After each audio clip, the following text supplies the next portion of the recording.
પોરબંદરની સરકારી હોસ્પિટલમાં મોઢાના ચાંદા માટેની દવાની છેલ્લા એક અઠવાડિયાથી અછત જોવા મળી રહી છે, જેમાં દર્દીઓને ફરજિયાત ખાનગી મેડિકલમાંથી આ દવા લેવાની ફરજ પડી રહી છે। ત્યારે આ મામલે ઉચ્ચ કક્ષાએ રજૂઆત કરવામાં આવી હતી। પોરબંદરની ભાવસીજી સરકારી હોસ્પિટલમાં મેડિકલ કોલેજના નિષ્ણાત ડોક્ટરોની નિમણૂક થતાં જ હોસ્પિટલની ઓપીડીમાં પણ વધારો થયો છે, પરંતુ હોસ્પિટલના તંત્રની બેદરકારીને લઈને અમુક દવાની સમયાંતરે અછત સર્જાય છે।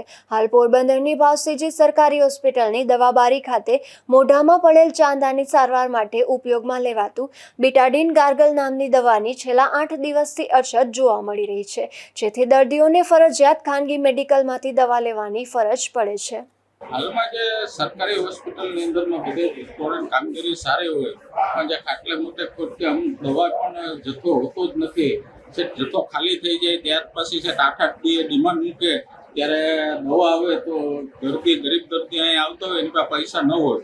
ખુદ મને જે મોઢાની અંદરમાં શાંતિ પડી હતી તો બીટાડીન નામનું જે કોગરા કરવાની જે બોટલ આવે જે નાની બોટલના 78 રૂપિયા લે છે પ્રાઇવેટમાં, તો એવી મેં પણ 2 બોટલ ખરીદી। એટલે મારું કહેવાનું છે કે બધાને પરવડતું ન હોય તો આ જે દવા તાત્કાલિક થોડો ઘણો સ્ટોક હોય ત્યારે મંગાવી લેતા હોય તો ગરીબ દર્દીઓને બિચારાઓને બહારથી લેવી ન પડે એવી મારી નર્મ અરજ છે કે ભાઈ તાત્કાલિક તપાસ કરીને દવા બધી પ્રોવાઈડ કરતા જાવ જોઈએ।